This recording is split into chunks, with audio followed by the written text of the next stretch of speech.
Buenas noches, bienvenidos, esto es Recalculando. A veces la realidad puede parecernos demasiado compleja y las historias, los relatos nos sirven para darle una forma, para hacerla más accesible, para hacerla más comprensible. El arte de contar relatos, el arte de contar historias obviamente no es nuevo, data desde hace muchísimo tiempo, prácticamente desde el momento en que empezamos a hacer una especie sobre la faz de la Tierra. Está claro que se utilizó y que se utiliza todavía hoy para hacer lo que se llama la tradición oral, transmitir conocimientos, contarnos lo que ha pasado para tratar de saber lo que va a pasar. Esta es un poco la misión que tenemos, la misión que tienen aquellos que cuentan una historia. En una historia cabe todo, los datos básicos, los elementos centrales, también algo de la experiencia, pero sobre todo se identifica un problema, se encuentra o parece encontrarse una solución y hay algún tipo de enseñanza, pero sobre todo hay alguna advertencia sobre un potencial peligro y también sobre el error que hay que evitar.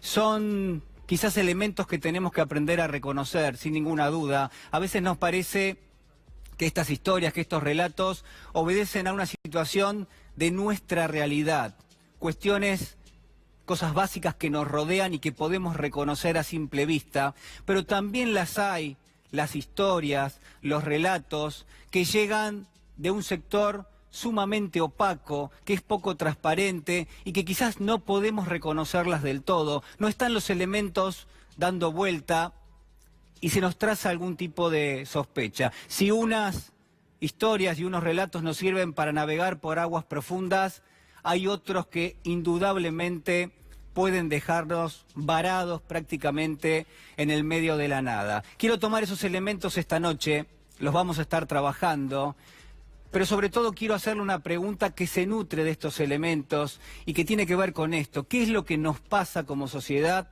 y qué nos pasa a nosotros como parte de esa sociedad cuando esas historias y esos relatos que nos rodean nos proponen una transacción injusta, una transacción desigual, nos proponen confiar en un futuro, la ilusión de un futuro que se supone que está llegando y a cambio tenemos que dar o entregar en todo caso nuestro presente.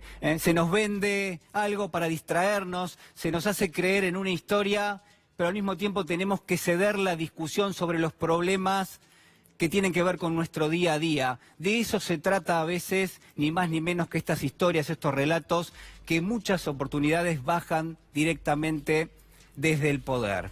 Yo esta noche quiero convocarlo al señor Manuel Puig, a ese gran novelista que allá por el año 76 publicó una maravillosa novela que se llamó El beso de la mujer araña, la publicó en Barcelona, en España. Aquí estaba prohibido todo su trabajo y de hecho esta novela estuvo prohibida durante la última dictadura cívico-militar. Esa novela, maravillosa, le repito, habla de una relación entre dos personajes, entre dos personas que están, uno podría decir, encerradas en una celda, en una prisión, en una cárcel de la provincia de Buenos Aires. Es una larga conversación esta novela, una larga charla entre dos personajes que está totalmente cruzada, yo le diría, por dos argumentos centrales. Por un lado, la militancia política de los 70 y por otro, la represión sexual que ejercía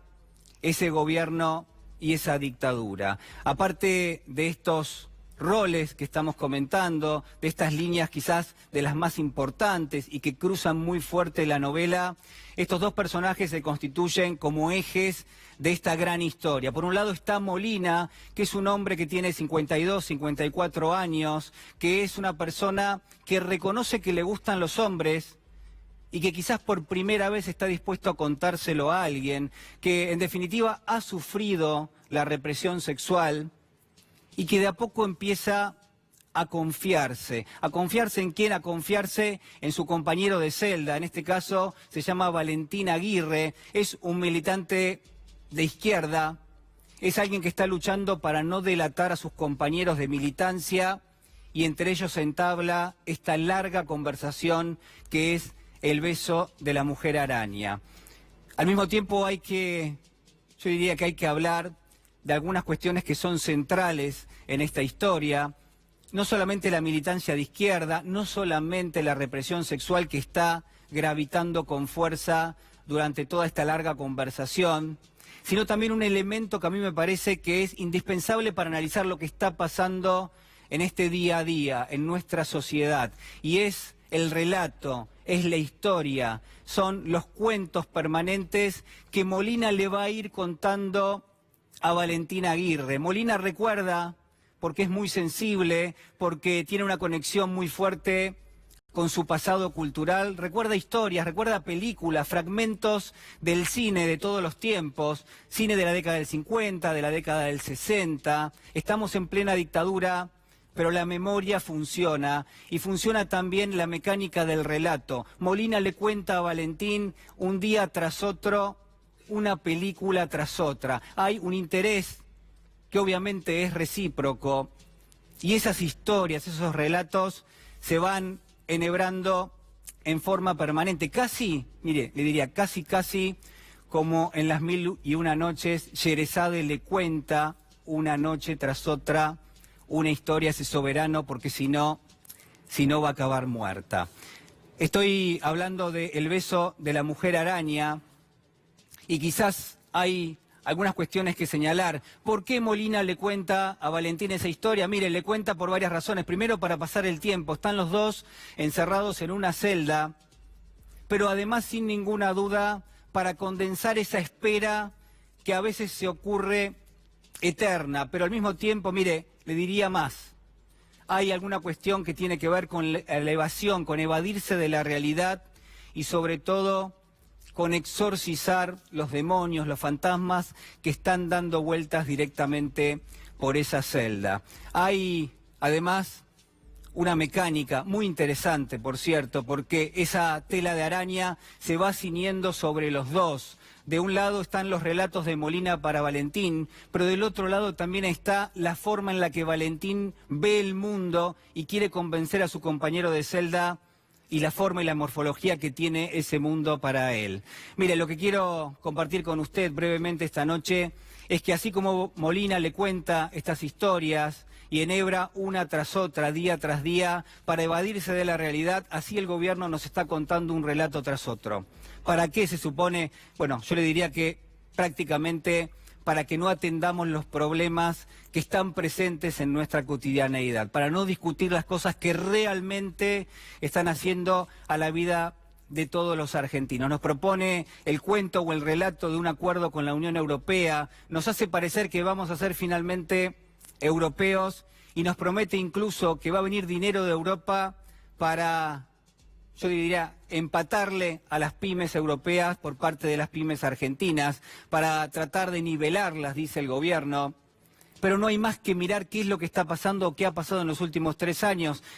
Casi 3.000 pymes han cerrado en el sector industrial. Son 130.000 puestos de trabajo oficiales que ha perdido la industria en estos 3 años y medio. Y claro, uno se pregunta si acaso ese relato no contrasta contra esta realidad que tenemos. Por otro lado, los números que hoy mismo se dan a conocer vinculados a la producción industrial y que acumula prácticamente un 10% de caída solamente en esta primera parte del año, bueno, están dando cuentas claras que el relato de la Unión Europea y el Mercosur todavía está relativamente lejos. Por otro lado, mire, hay tantas cuestiones que señalarle. La promesa de la pobreza cero en una Argentina que va a tener pobreza prácticamente en un 35%, en una Argentina que está discutiendo qué hace con las personas en situación de calle. Han muerto 5 personas en los últimos días. No estoy diciendo que sea un fenómeno exclusivo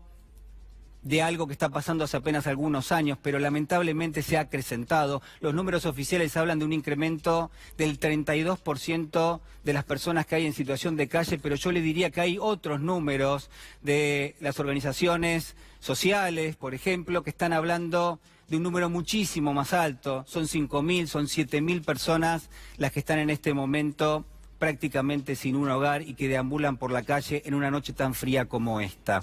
Mire, la realidad es que hay muchos datos que yo quiero compartir con usted.